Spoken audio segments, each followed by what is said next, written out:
ওনার মাধ্যমে কি আপনি কখনো উপকৃত হয়েছেন? হ্যাঁ, উনি আপনার জন্য কি কি করেছেন?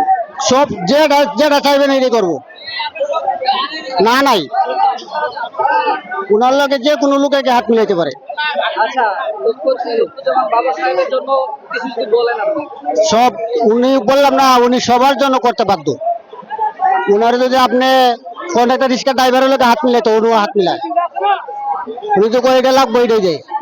উনি কোনো না নাই, না শব্দ উনি কাছে নাই। উনি অত বড় নেতা, উনি গৌরব করে নাই। উনি সবার লোকে মিলে। উনি এখন সুস্থ আছেন না? বর্তমানে আল্লাহ তো উনি সুস্থই রাখছে, এই জন্য তো আজকে ডাক দিচ্ছে সবারই, সবাই আসছে, বুঝেন নাই? নেত্রকোনা, মোহনগঞ্জ, কাল্লাদুরি লইয়া সব গাড়ি বইয়া বইয়া আইসে দেখছেন। চতুর্দিকটা গাড়ি বলক, লোকজন আটবো না, বুঝেন নাই?